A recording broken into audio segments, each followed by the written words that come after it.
Hello, and welcome to the third edition of National Church Residences Way at Work. Well, a lot has happened since the last time we shot one of these videos. We've had a very successful national conference here in Columbus, Ohio. I was so excited to meet many of you, and we've got nothing but positive reviews over that national conference. And just recently, Tom Slimmer, our Chief Executive Officer, announced that he plans to retire at the end of 2014. And they also announced that Mark Ricketts would become the new CEO at that time. I'm pleased to announce that just recently we've hired Pam Monroe, Vice President of Property Management. We are so excited to have Pam here. She brings over 30 years of experience in affordable housing and lots of experience in third-party fee-managed business. And as you know, we're planning on growing that business. We are so excited to have you here, Pam. Thank you, Steve. I'm happy and honored to be a member of the National Church Residences team. By joining the team, I have renewed my passion for this industry that I have embraced for over 30 years. And I too embrace all National Church Residences stands for. In 2014, you will see greater emphasis on occupancy and reducing vacancy. Our goal is to minimize the days vacant for every unit turned and to have every unit not lose more than 30 days of rent. Today, only 40% of our portfolio measures up to expectations. Another 40% only needs to tweak what they're doing, as they are in the 60-day range. But the remaining 20% average of 61 to 90 plus days, those properties will need to rethink their plans. Meet Barb Mazzio, Property Manager of Todd's Crossing. Barb, you only have 5 people on your wait list, so how do you minimize lost time in identifying your next resident? Todd's Crossing has had many challenges to overcome, including an extremely negative reputation within our city. In order to overcome a typically short waiting list, we never stop networking and developing relationships with elder care professionals. Our resident retention program is extensive. Consequently, our primary referral sources have become our residents, their families, and elder care professionals. The same day that we receive a written 30-day notice that our resident is moving, we begin contacting those on our wait list and our key referral sources. This allows our future resident to give their landlord a 30-day notice. The clock is now ticking as we must be ready for the new resident. Our goal is to finish the application process and get our first approval through compliance within 7 to 14 days after receiving notice to move. We schedule an inspection of the apartment during that 30-day period so that we can get an idea of what might be in front of us as we begin to plan the turn. If there's anything that we can fix at this time, we will. The day the resident does the walkthrough with me, my maintenance supervisor then begins to plot out the work and delegate to the staff. We do everything in-house except carpet vinyl replacement and carpet cleaning. The apartment must look as close to brand new as possible while respecting both our budget and time constraints. The new resident must move into a spotlessly cleaned apartment with all repairs and preventative maintenance completed. We let our residents know during this time that our guys won't get to their work orders the same day unless it's an emergency because they're getting a new apartment ready for a new resident. Our residents have come to understand this and they're fine with it, so the guys aren't getting interrupted. So with great teamwork of both staff and residents, we're normally able to complete a turn without losing more than 2 weeks of rent. Thanks, Barb. That was a great job. This was really good information.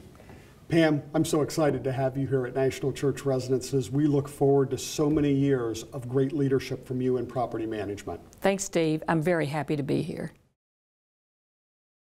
For years, we provided independent living. And about 20 years ago, along came service coordinators. And they, for the most part, have been reactive, almost like a service concierge. We want our service coordinators to engage 100% of our residents. And when they engage our residents, we actually want them to complete something called the Care Guide. Based on those Care Guide responses, we're going to identify services that we can provide to vulnerable residents. We're even going to take on responsibility for service engagement. In other words, scheduling the services for our residents, tracking the delivery of those services, and finally, and the most important thing, is making sure that we're measuring outcomes. Now, many of you have heard about the Care Guide, but some of you still might have some questions about what we're trying to accomplish. The Care Guide is actually comprised of 6 different modules. Modules where we're asking the resident about crucial contacts, what type of insurance, what their health history looks like, even questions about their quality of life. But just as important, we're asking them a series of questions that will help us understand where they're at on the vulnerable elderly scale, because we really want to help the people that are the most vulnerable at our properties. Assisted daily living status deals with things like, can they stand up, can they walk, can they move? By doing all this, we can better target the residents and deliver services that will help the most needy. Erica Drury, Vice President of Strategic Planning for Home and Community Services, has joined us to talk a little bit more about the Care Guide. So when it comes to the Care Guide, what is the main purpose for what we're trying to accomplish? Well, the overall purpose of Care Guide is to document the health and well-being of our residents. What are our goals? I mean, how many people are you expecting to answer this? Well, we set a lofty goal of engaging 100% of our residents. We have a benchmark set of 80%. What percentage of those residents have been willing to engage in the Care Guide? Well, the residents have really been responsive. Most of the residents, about 95%, have been willing to sit down, meet with the service coordinator, and go through the screening tools. Now, does it take any special training? Well, the service coordinators went through about 12 hours of training on how to use the system and also how to do the screenings with the residents. Now, will the property management group, will they get any kind of training on the Care Guide? Well, we've conducted a webinar that informed them about the changes for service coordinators and the work they're expected to do. But pretty soon we hope to invite them to a webinar that shows them more about the system. So what are the next steps? Next steps would be for right away the service coordinators to begin to plan services to meet the needs of the residents. Fantastic. Erica, thank you very much for the information. This has been very worthwhile. Thanks, Steve. Let's talk about excellence for a minute. Most of you have seen this graphic before. It's basically the National Church Residences way and how we really want to treat our residents. We see words like passionate, respectful, sincere, knowledgeable and well-trained, treating residents and family with dignity. Are we really excellent in the eyes of our residents? Well, we have decided to move forward with a survey of our residents to figure out the answer to this, and we've invited Julie Fox, Vice President of Education and Career Development, to join us. Julie is actually spearheading the effort to get these surveys completed, and we were hoping that you could give us a few details. It would be my pleasure, Steve. Welcome. Thank you. Over the last few months, we've been working with industry experts and our leadership team at National Church Residences to create a resident satisfaction survey designed to help us measure how we manage to our promise to provide excellence that transforms lives. Within the next month, about 60 of our properties will be receiving the survey directly, and this should provide us with an excellent overview of the customer experience at National Church Residences. These surveys will come directly from our partner in this program, Sell & Associates, and all responses are anonymous. This will enable us to reach 100% of the residents at each of these locations and should provide us with an excellent overview of our overall customer experience. We will receive a combined report to share by the end of March. While we recognize that this is a small sampling of our overall portfolio, we will continue to look for additional ways to reach more of our residents in the near future. So thank you for your continued focus on our mission and for the compassion you provide to the residents we serve. Julie, thank you so much for the overview. Thank you, Steve. You are our #1 asset, and we want to be excellent in your eyes as well. Because of that, we have decided to implement an employee survey. And we've invited Danielle Willis, Vice President of Human Resources, to join us today. How are you? Good. Danielle is spearheading that particular initiative. Danielle, could you give us a few details about that survey? Absolutely. Thanks, Steve.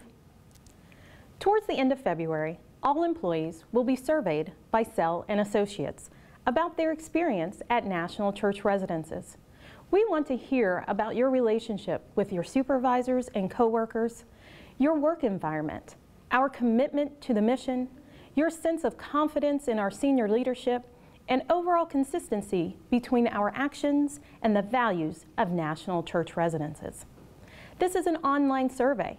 Employees will be emailed the information about the survey. If employees do not have an email address available, A letter will be sent to them containing the link information. However, if you have one, whether professional or personal, and it's not listed in UltiPro, please take a moment and update your profile accordingly.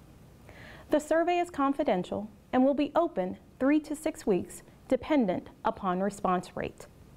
Summary results will be made available to National Church Residences within 30 days of the close of the survey. Feedback will be provided thereafter.